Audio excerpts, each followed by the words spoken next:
네, 헌법재판소의 선고 이후 윤석열 전 대통령은 오늘로 나흘째 한남동 관저에 머물고 있습니다. 헌재 파면 결정으로 불소추 특권이 사라지면서 그동안 불거진 각종 의혹에 대한 수사가 불가피할 거란 전망도 나오고 있습니다. 네, 전국이 빠르게 조기 대선 국면으로 전환되는 가운데 우원식 국회의장이 개헌과 조기 대선 동시 투표를 공식 제안했습니다. 전국을 달구는 주요 이슈들 법리적 관점에서 이야기 나눠보겠습니다. 오늘은 임주혜 변호사, 서정빈 변호사와 함께하겠습니다. 어서 오십시오. 안녕하십니까? 안녕하세요. 네, 앞서 박근혜 전 대통령은 탄핵 결정이 나오고 이틀 뒤에 이제 청와대 관저를 떠났는데 윤 전 대통령은 시간이 조금 더 걸리는 것 같습니다. 언제까지 비워줘야 된다 뭐 이런 규정이 없는 건가요? 그렇습니다. 관저는 사실 현직 대통령이 머물 수 있는 공간이라고 볼 수 있겠죠. 엄밀하게 생각을 해본다면은 이 탄핵 선고가 된 시점, 그러니까 4월 4일 오전 11시 22분부로 전직 대통령 신분이 된 것이기 때문에 관저를 이용할 수 없는 것이 맞다고 볼 수 있습니다. 다만 당연히 어떤 짐을 정리하고 이런 일당 부분 어떤 경호에 대한 태세를 갖춰야 될 측면이 있기 때문에 시간은 걸리는 부분은 납득이 가는 상황도 있습니다. 이전의 사례를 보면 박근혜 전 대통령 같은 경우에는 50여 시간, 그러니까 이틀 정도 뒤에 퇴거를 하였는데 지금 윤석열 전 대통령 같은 경우에는 시간이 더 걸리고 있습니다. 뭐 여러 가지 요인들이 있을 수 있겠지만 일단 기본적으로 사저라고 볼 수 있는 윤석열 대통령이 이전에 거주하던 공간이 그러니까 공동주택입니다. 그러니까 다른 사람들도 함께 거주하고 있는 이 공동주택이다 보니까 경호 문제도 그렇고 실질적으로 이동할 때 주민들의 불편사항이라던가 이 앞에 교통의 어떤 혼잡 이런 부분들을 고려하지 않을 수가 없어 보이거든요.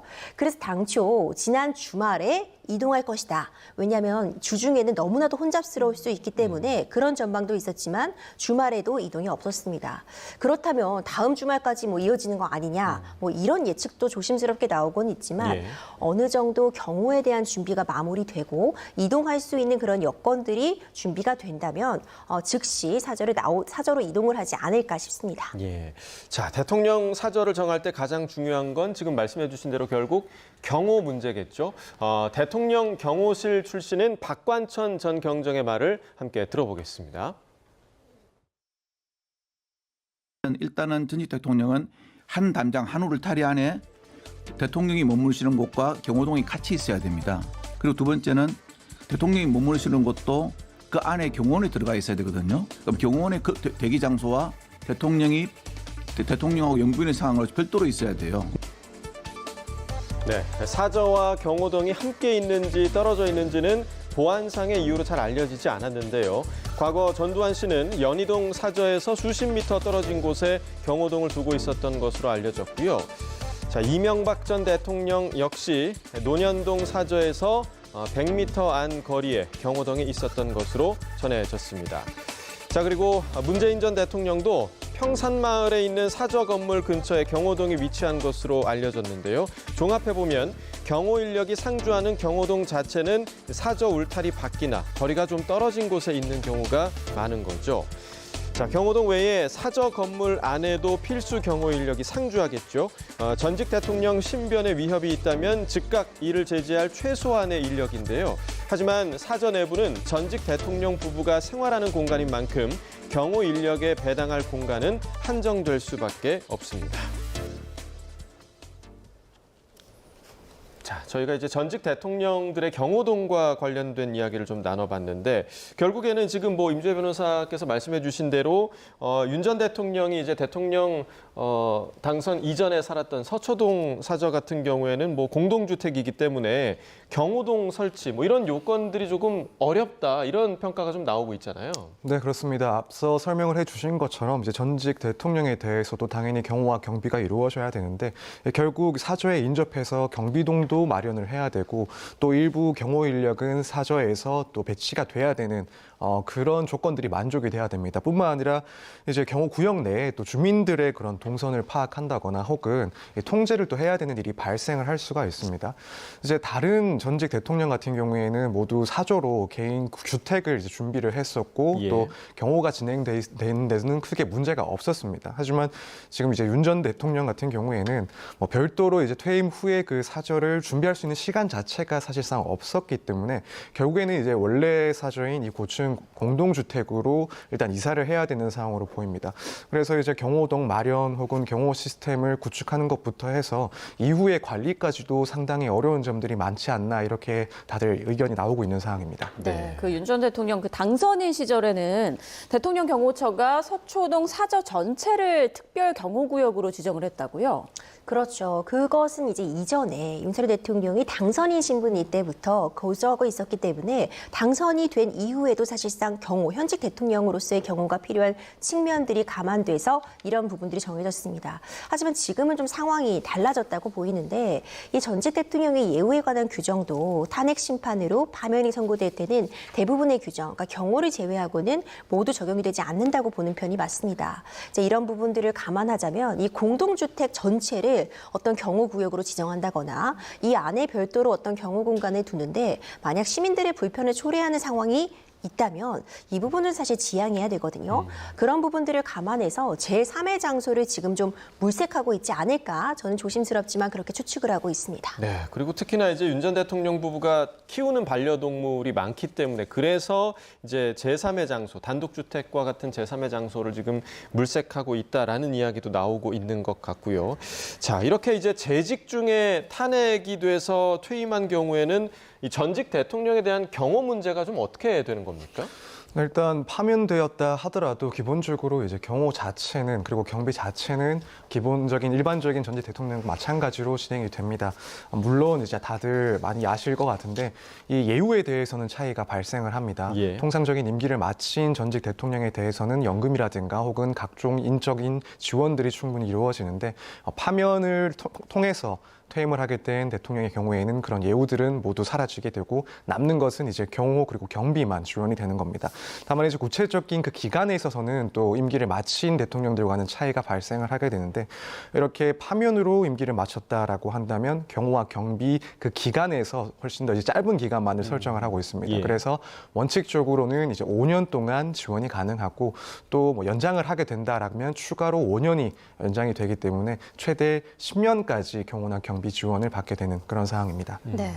자, 자연인으로 돌아간 윤 전 대통령 앞에 놓인 과제가 적지 않은데 지금 거처 문제뿐 아니라 당장 다음 주부터 내란 우두머리 혐의 첫 정식 재판을 앞두고 있습니다. 자, 이날은 출석 의무가 있는 거죠? 그렇습니다. 피고인 신분이기 때문에 형사재판에서 정식적인 이 공판 절차에는 출석을 해야 합니다.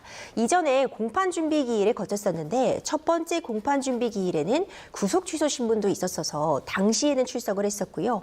두 번째 공판 준비 기일에는 사실상 피고인이 출석 의무는 없었기 때문에 변호인만 출석을 했습니다.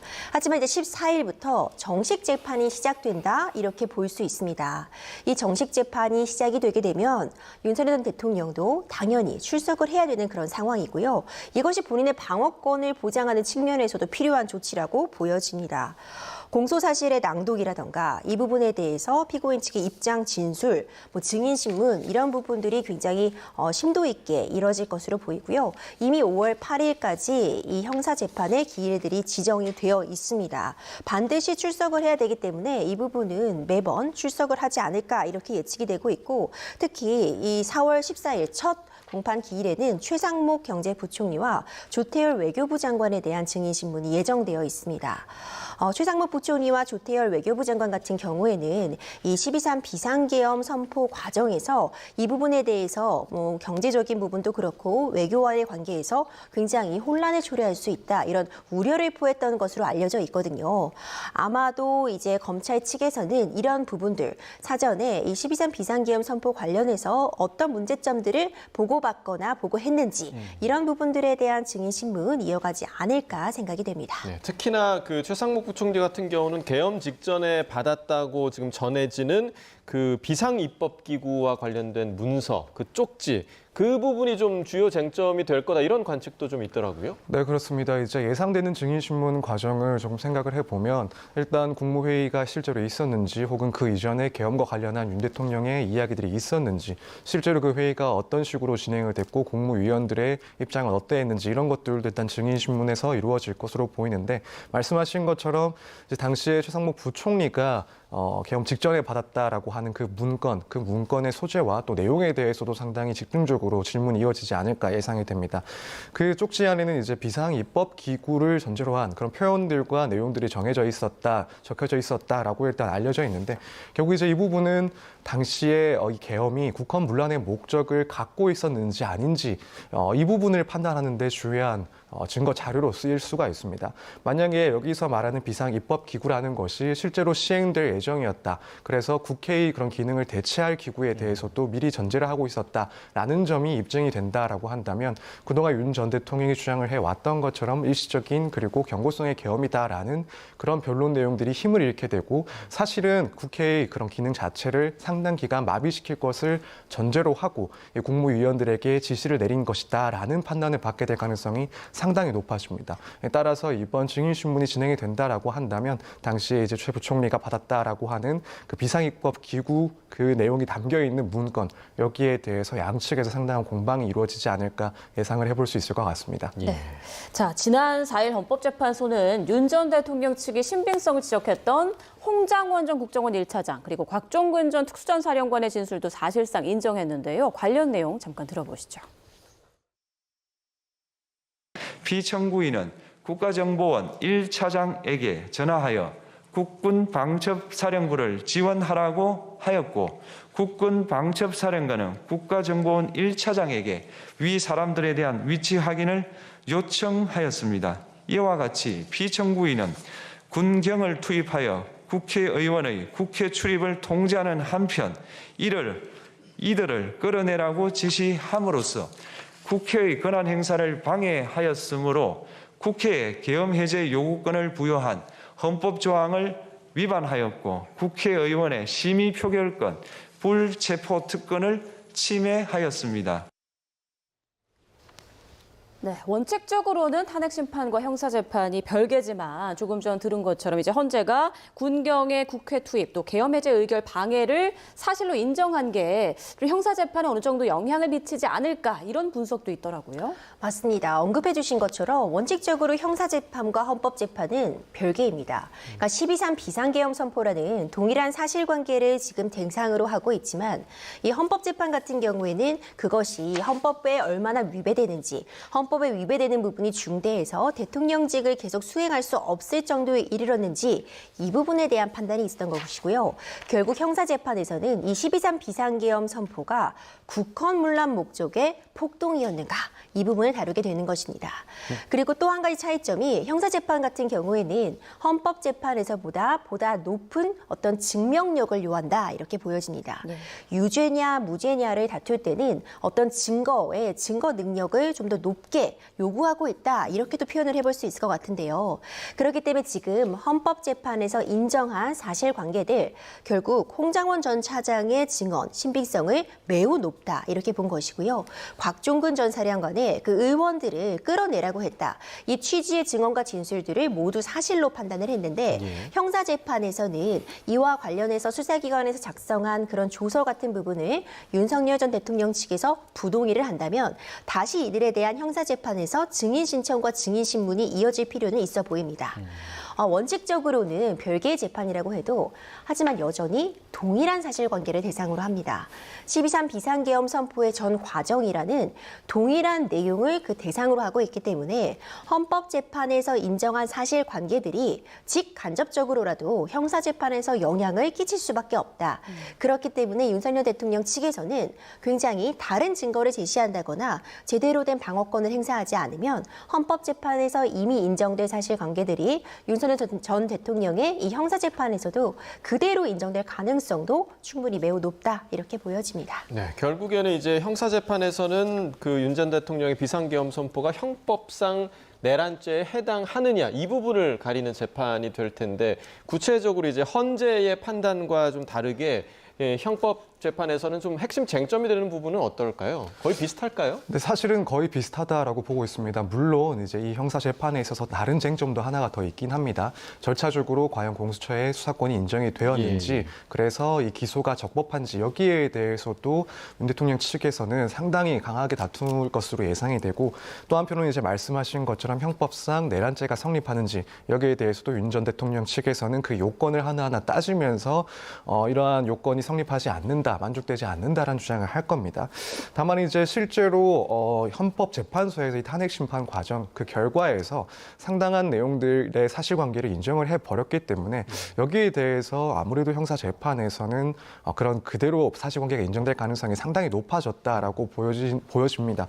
일단 북한 문란 목적과 관련해서 이 부분에 대해서 여전히 강하게 다툼이 있긴 하겠지만 결국에는 뭐 주요한 내용 중 하나인 이 국회의 군 경력 그리고 경찰력을 투입한 것, 여기에 대해서는 국회의원의 그런 출입을 통제를 하고 또 의결을 방해하기 위함이었다라는 것을 헌법재판소에서 인정을 했습니다. 그렇다면 뭐 앞으로 이 형사 재판에 있어서도 증인신문을 통해서 그 진술들이 나와야 하긴 하겠지만 기본적으로 형사 재판에 있어서도 비슷하게 이 사실관계를 인정할 가능성이 무척 높고, 그렇다면 이런 사실관계를 비추어 봤을 때 국회의 기능을 마비시키려는 목적을 추단케 할 수 있는 그런 내용들이 충분히 많다라고 보여질 수가 있습니다.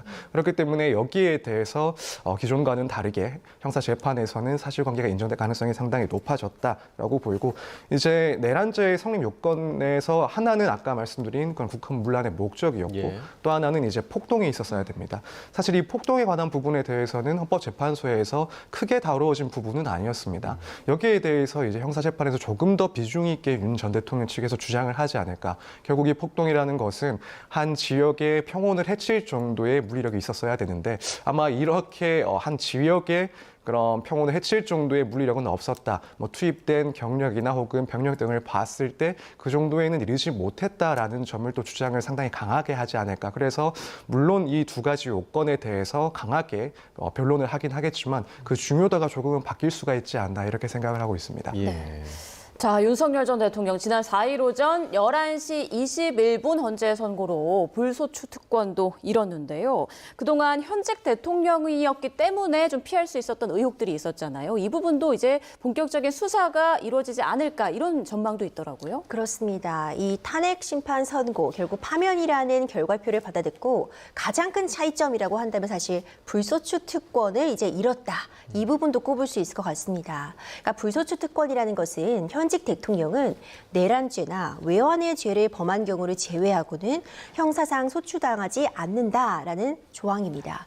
그런데 이제 전직 대통령 신분이 됐기 때문에 내란 외환의 죄 외에도 형사상 기소가 될 수 있는 상황이라고 볼 수 있죠.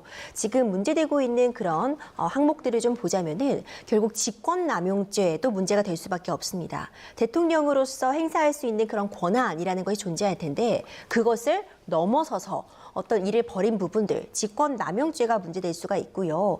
뿐만 아니라 어떤 체포영장을 좀 집행을 저지하는 과정에서 김성훈 경호처장과 함께 이제 특수공무집행 방해, 이런 부분들이 또 문제되는 측면이 있습니다. 예. 또 그 외에도 이제 공천 개입 의혹이라던가 공수처에 관련된 여러 가지 쟁점들, 뭐 해병대원 사망 사건에 대한 외압 의혹, 이런 부분들이 사실 이제 전직 대통령 신분이기 때문에 엄밀히 말하면 다 소추가 될 수 있는 상황이라고 보여지거든요. 그렇다면은 이제 수사기관에서는 이 각 항목별로 다시 한번 수사를 좀 더 재개해 나가고 관련된 의혹들에 대해서 보다 속도를 내서 수사를 진행할 그런 동력을 걷게 되었다, 이렇게 보여집니다. 네, 지금 설명해 주신, 나열해 주신 그 윤 전 대통령이 받고 있는 여러 가지 의혹들을 지금 현재 검찰, 공수처, 경찰이 각기 지금 다른 사건을 수사하고 있는 그런 상황이란 말이죠. 그렇다면 이제부터는, 그러니까 불소추 특권이 사라진 시점에 윤 전 대통령 혹은 김건희 여사에 대한 직접 소환이 이루어질 것인가, 이 부분이 좀 관심일 텐데요. 네, 일단 결과적으로는 실제로 소환 역시도 이루어지지 않을까, 단지 시간상의 문제가 남아있다라고 생각을 하고 있습니다. 기본적으로 어떠한 조사, 혐의자에 대한 조사를 진행하기 위해서는 반드시 피해자를 소환을 해서 조사한 절차들이 통상 다 이루어집니다. 지금까지는 윤 전 대통령의 그런 지위 그리고 불소추 특권 때문에 사실상 그런 소환 조사가 불가능한 상태였지만 이제는 더 이상 그런 특권이 인정되지 않는 상황이기 때문에 윤 전 대통령이나 혹은 김건희 여사에 대한 소환 조사도 충분히 진행되지 않을까라고 생각이 됩니다. 지금 윤 전 대통령 같은 경우에는 이 내란 혐의 외에도 직권 남용 혹은 체포영장 집행의 방해와 관련해서 특수공무집행 방해라든가 혹은 최상병 수사 외압 의혹 이런 여러 의혹들에 대해서 사건이 진행이 되고 있고, 또 김건희 여사 같은 경우에는 최근에 이 도이치 모터스와 관련된 그 피고인들이 모두 대법원에서 확정 판결을 받으면서 수사 필요성이 더 높아졌다라는 이야기가 나오고 있는 상황입니다. 이런 배경이 지금 진행되고 있다 보니까 결국에는 현 시점에서는 이 두 사람에 대한 소환 조사도 실질적으로 진행될 가능성이 상당히 높아졌다라고 보여지는 게 사실인 것 같습니다. 네, 그럼 윤 전 대통령 재구속 가능성은 어떤가요? 일단 가능성이야 충분히 있긴 합니다. 예를 들어 직권 남용 문제와 관련해서 기소 전에 검찰이 영장을 청구하고 영장 발부를 요구를 해볼 수도 있긴 할 텐데, 다만 이제 현실적으로 그런 것들이 가능한지는 조금 살펴볼 문제인 것 같습니다. 방금 말씀드린 직권 남용으로 추가 기소를 했을 때 구속영장을 청구한다, 그런 시나리오를 생각해 본다 하더라도 사실 이 직권 남용 문제는 사실상 비상계엄의 내란죄와 관련된 동일한 사실관계에 대해서 적용 법조가 하나 추가되는 수준이 되지 않을까 싶어서, 그렇다면 이제 이 내란 혐의와 관련해서 일단 한번 석방이 된 윤 전 대통령에 대해서 다시 한번 영장을 청구하거나 혹은 발부받는 것이 쉬운 일은 아닐 것이다, 이런 생각이 들고요. 또 한편으로 생각해 볼 수 있는 것은 이제 경찰에서 조사 중이라고 하는 그 특수공무집행 방해 혐의, 여기에 대해서도 이론적으로야 이제 영장 청구를 검토해 볼 수 있긴 하겠지만, 문제는 이제 그 앞서서 김성훈 차장 같은 경우에는 구속영장이 결국 기각이 됐습니다. 그런 사정들을 고려했을 때 윤 전 대통령에 대한 영장 청구 역시도 쉽지가 않을 것이다. 그래서 이 각 사안별로 조금 따져봐야 될 문제가 아닌가. 다른 그런 의혹들에 대해서 어느 정도 수사가 진행이 되고 또 상당한 혐의가 인정이 된다라고 한다면 이제 변수가 돼서 구속영장이 청구가 되고 또 진행도 될 수 있긴 하겠지만, 아직까지는 그런 구체적인 내용들이 확인이 안 되는 상황이기 때문에 좀 시간을 두고 지켜볼 문제가 아닐까라고 생각을 하고 있습니다. 자, 지금 방금 이제 서 변호사께서 언급을 해주셨던 김성훈 경호처 차장 문제, 그러니까 그 구속이 기각이 된 거, 구속영장이 기각이 된 건 지금 탄핵 결정 이전의 일이고요. 탄핵 결정 이후에 또 이 수사에 대한 변화가 생길지, 어떻게 변화가 좀 있을 거라고 보십니까? 일단 법원에서는 김성훈 전 차장에 대해서 영장을 기각한 것이 범죄 혐의점에 대해서 다툼의 여지가 있다, 이런 이유를 들었습니다. 그러니까 이 범죄 혐의점이라는 것이 체포영장의 집행을 저지하는 과정에서 이것이 어떤 특수공무집행 방해에 해당할 정도로 정당한 영장 집행을 방해했다, 이런 측면인데, 사실 공범으로 이 해당 영장을 이제 신청을 할 때 윤석열 전 대통령이 포함이 되어 있었습니다. 그러니까 함께 어떤 적법한 영장의 어떤 그 집행을 방해했다, 이런 혐의를 받고 있는 것인데, 김성훈 차장 같은 경우에는 사실 어떤 하나의 방패막이 있습니다. 그러니까 나는 내 업무가 대통령을 경호하는 것인데, 그렇다면 적법하게 내가 맡은 일을 성실하게 수행한 것에 불과하다, 이런 논리를 핀다면은 사실 그 특수한 상황이 좀 고려될 수밖에 없는 그런 측면이 있어 보이거든요. 그렇기 때문에 윤석열 대통령이 이제 파면이라는 결과에 이르러서 전직 대통령이 됐다고 해서 그 상황 자체에 어떤 변동이 있는 것은 아니어 보입니다. 다만 윤석열 전 대통령도 해당 혐의에 대해서 이제는 불소추 특권이 없기 때문에 영장 집행을 방해한 그런 사실이 있는지, 특히 경찰 측에서 구체적으로 진술로 확보하고 있다는 총도 쓸 수 있는지 확인해봐라, 이런 진술이 있다는 내용들이 전해지고 있는데, 이런 부분들이 진위 여부를 확인한다거나 추가적으로 어떤 조사는 이루어질 수 있겠지만, 앞서 서 변호사님도 언급해 주신 것처럼 이미 영장이 한번 발부가 되지 않고 법원 단계에서 기각이 됐는데 섣불리 재청구를 한다거나 이 죄목을 놓고서 윤석열 전 대통령에게도 섣불리 영장을 청구하기보다는 좀 더 차분하게 관련된 내용들을 좀 복합적으로 일단 수사를 먼저 좀 더 진행하지 않을까, 저도 그렇게 생각을 하고 있습니다. 네. 자, 윤 전 대통령 파면 이후 조기 대선 전국이 시작된 가운데 정치권에선 개헌 논의가 다시 불거지고 있습니다. 우원식 국회의장의 말 들어보시죠. 이번 대통령 선거일에 개헌 국민투표를 동시에 시행할 것을 제안합니다. 기한 내에 합의할 수 있는 만큼 하되 가장 어려운 권력구조 개편은 이번 기회에 꼭 하자는 것입니다. 부족한 내용은 내년 지방선거와 함께 2차 개헌으로 추진할 수 있을 것입니다. 남은 과제는 개헌 절차에 들어가는 것입니다. 국회 각 정당의 개헌 투표를 위한 국민투표법 개정과 국회 헌법 개정 특위 구성을 제안합니다. 네, 다가오는 대통령 선거 6월 3일에 치러질 것으로 지금 예상되고 있는데 우원식 의장이 이날 개헌 국민투표를 동시에 시행할 것을 제안을 했습니다. 조금 더 설명을 좀 해주실까요? 네, 일단 지금 개헌의 필요성이 있다라는 이야기입니다. 현재 헌법상의 권력 구조를 개편하는 내용으로 개헌을 할 것을 제안을 한 거고 지금까지 정치 갈등이 이렇게 극한으로 치닫게 된 것은 결국 이런 제왕적 대통령제 그리고 승자 독식 구조가 원인이었다라고 보고 있는 상황입니다. 특히 이제 이번 비상계엄 상황 때문에 이러한 문제가 극단적으로 또 표출되었다라고 평을 하고 있는 것으로 보입니다. 이런 개헌의 필요성과 더불어서 이 개헌의 그 시점 역시도 지금 현재 이제 진행을 해야 된다라는 그런 내용인데요. 만약에 현 시점에 있어서 개헌을 진행하지 않는다라고 한다면 이후에 대통령이 임명이 되고 나서 임기 초에 진행을 하자고 하면 너무 국정에 그런 블랙홀이 돼버릴 수 있는 문제가 발생하고 또 임기 말기에 진행을 하고자 한다면 이제 레임덕으로 인해서 그런 추진 동력이 떨어질 것이다. 따라서 지금 이 시점 조기 대선과 동시에 개헌을 위해서 절차들을 진행할 필요가 있다라는 내용이 주 골자입니다. 네. 자, 실제로 우리나라 헌법이 1987년이었습니까? 대통령 직선제 개헌을 이후에 지금까지 계속 이어지고 있는 거잖아요. 그렇죠. 1987년 대통령 직선제 개헌 이후로 한 차례도 개정이 된 바가 없습니다. 예. 사실 헌법은 우리나라를 지금 뒷받침하고 있는 이것의 법치 국가를 유지하고 있는 가장 근본이 되는 법률입니다. 법률 중에서도 가장 상위에 있는 법이다. 이렇게 표현할 수 있는데 우리가 지금 지켜야 하는 그 모든 법이 결국 헌법에 따라서 만들어진 것이고 헌법에 위배되는 법인이 있다면 그 법은 위헌법률 심판에 따라서 또 위헌적인 법으로 판단을 받기 때문인데요. 헌법 조문이 사실 130개밖에 안 됩니다.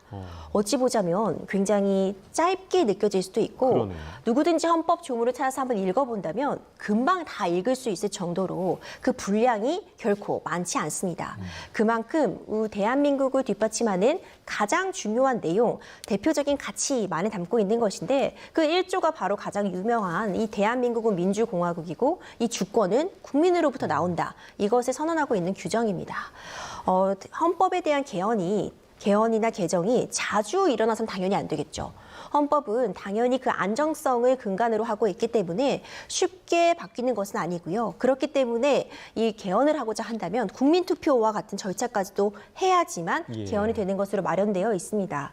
그러니까 개헌을 해야 된다는 그런 요구가 여러 차례 있었음에도 불구하고 이런 어려움들, 쉽지 않은 그런 요건들, 이런 부분들 때문에 1987년도 이후에도 한 번도 개헌이 되지 않은 것이죠. 네. 자, 그럼 헌법을 바꾸려면 어떤 절차를 밟아야 하는 건지 그래픽 보면서 자세히 설명해 드리겠습니다. 네, 먼저 개정된 헌법 조항이 담긴 개헌안을 발의해야겠죠. 국회 제적의원 과반수나 대통령이 할 수 있는데요. 현재 우리나라는 대통령이 없는 상황이죠. 그러니까 과반수 국회의원이 발의해야 하고 발의한 개헌안은 국무회의 심의를 거치게 됩니다. 심의를 거친 헌법 개정안은 20일 이상 공고돼야 합니다. 국민의 알 권리를 위해서인데 바뀌는 헌법이 무슨 내용인지 국민인 우리가 충분히 알고 공론화를 거쳐야 하기 때문이죠.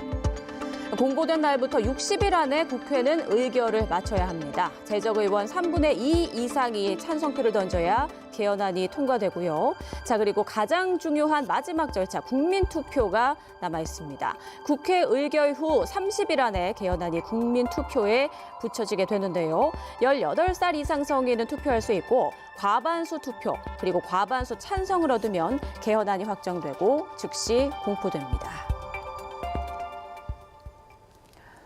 네, 이렇게 해서 헌법 개정안이 통과돼서 개헌이 확정되면 대통령은 이를 즉시 공포해야 하는데 이게 일반 법률과 달리 헌법 개정에 대해서는 거부권을 행사할 수가 없다고요? 네, 그렇습니다. 이제 헌법이나 혹은 관련 규정에서 대통령의 제의 요구권을 규정해 놓고 있지 않기 때문에 여기서는 대통령이 거부권을 행사할 수가 없습니다. 그러니까 아무래도 그 취지를 조금 생각을 해보자면 일단 헌법을 개정한다라는 것은 결국에는 우리나라 법률 체제에서 가장 중요한 큰 그림을 바꾸는 바꾼다라는 것이고 따라서 일반 법률안과는 다르게 상당히 엄격한 요건들을 이미 갖추도록 규정을 하고 있습니다. 그렇기 때문에 국회의원의 또 재적의원 3분의 2 이상의 동의도 필요하고 나아가서는 이제 국민들의 국민 투표에서도 일정 수준 이상을 넘어야 됩니다. 그렇다면 이런 엄격한 요건 그리고 심지어 국민들이 직접 이 개정안에 대해서도 선택을 할 수 있다라는 점을 고려해서 결국 이제 이 통과가 된 개정안에 대해서는 대통령이 거부권을 행사할 수 있는 규정 자체가 없다. 이런 취지에서 제도가 설정이 된 것이다라고 생각을 해볼 수 있을 것 같습니다. 네. 자, 그러니까 결국에 이제 우원식 의장이 내놓은 게 헌법 개정과 조기 대선을 동시에 치르자. 지금 이런 제안을 한 건데 이번 대선이 탄핵으로 치러지는 대선이기 때문에 우리에게 주어진 시간이 60일밖에 없잖아요. 그러면 이 개정안을 마련하는 시간조차도 조금 촉박하지 않을까 이런 우려도 좀 나올 수밖에 없는데요. 가장 걱정이 되는 부분입니다. 예. 그러니까 조기 대선이라고 하죠. 결국 탄핵 선고가 있은 날로부터 60일 이내에 조기 대선이 치러져야 됩니다. 이 대선 날짜가 이제 곧 확정이 될 텐데 6월 첫 주 유력하다는 이야기 나오고 예. 있습니다. 그렇다면 당장 후보자 등록 절차도 필요하고요. 또 공식 선거운동 기간도 있어야 됩니다. 후보자 등록 전에 각 당내에서 어떤 경선 같은 부분도 치러야 되고 그렇다면 이 60일이 이 정치의 시계로 보자면은 하루하루가 시간이 부족할 정도로 네. 긴박하게 돌아가게 됩니다. 그럼 이 부분만으로도 굉장히 정치적으로 혼란스럽고 바쁜 일정들이 산적해 있는데 이 개헌은 그냥 되는 것이 아닙니다. 개헌을 하려면 결국 우리나라 근간을 바꿀 수도 있는 중대한 부분이기 때문에 충분히 대화하고 이야기를 듣고 전문가들과 소통하고 결국 국민들의 이야기를 듣고 그에 대해 충분한 사회적 논의가 진행돼야 되는 그런 측면들이 있는데 그것을 조기 대선이라는 정치의 시계가 돌아가는 와중에 충분히 국민들의 의견을 수렴할 수 있을 정도로 개헌에 대해서 우리가 잘 알리고 그 문구 같은 부분들을 다듬을 시간이 있는가 이 부분을 사실 전문가들도 지금 가장 우려하고 있는 지점이다 이렇게 보여집니다. 네. 자, 개헌을 위해서 물리적 시간보다 더 중요한 건 어쩌면 국민적인 공감대와 그리고 정치권의 합의일 텐데요. 우원식 국회의장의 제안 이후에 정치권에서는 어떤 목소리들이 나왔는지 듣고 오겠습니다. 개헌 필요하죠. 대한민국은 이 5년 단임제라고 하는 이 기형적 제도 때문에 대통령이 취임한 직후부터 레임덕이 시작됩니다. 재평가받을 기회도 없기 때문에 국정의 안정성이 없어요. 그래서 4년 중임제로 바꾸자. 전 국민들이 다 공감하지 않습니다. 민주주의 발전시키는 것도 중요합니다. 그러나 지금 당장은 민주주의의 파괴를 막는 것이 훨씬 더 긴급하고 중요합니다. 개헌으로 적당히 넘어가려는 생각을 국민의힘이 하지 않기를 바랍니다. 개헌은 대한민국의 국가 시스템을 새롭게 짜는 일입니다.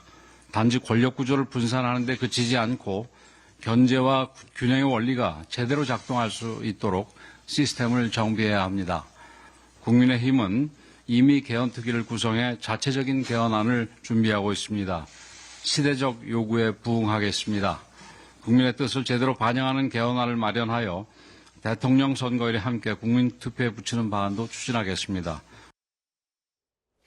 네, 개헌의 필요성에는 공감을 하지만 좀 다른 온도차가 느껴지는 그 두 명의 말 좀 들어봤는데 정치권에서 합의가 결국 이루어지지 않는다면 개헌 동력은 사실상 떨어질 수밖에 없잖아요. 네, 그럴 수밖에 없습니다. 결국에는 이제 의원들, 지금 현상에서는 국회의원들이 이 안을 마련을 해야 되고 또 그 안을 마련하기 위해서 상당 시간 동안 이 쟁점들에 대해서 논의를 해야 되는데 지금 시기적으로도 이제 대선이 60일 안으로 다가온 이상 이 개헌안에 대해서 과연 실질적이고 구체적인 협의나 혹은 합의가 될 수 있을지 이 부분이 상당히 의문스러운 상황입니다. 그래서 이 정치권에서 여기에 대해서 어느 정도 의견이 조율되지 않는다라고 한다면 시간이 좀 더 소요가 됐을 때 사실상 개헌 논의 자체가 이루어지지 않을 가능성도 충분히 높지 않나라고 생각이 돼서 현 시점에서는 아직까지 예측할 수는 없긴 하겠지만 양측의 그런 구체적인 입장이 어떻게 더 나오는지를 좀 지켜봐야 되지 않을까 생각이 됩니다. 네, 앞서 저희가 이제 이야기를 나눴던 것처럼 지난 1987년 개헌 이후 더 이상의 개헌이 이루어지지 않았는데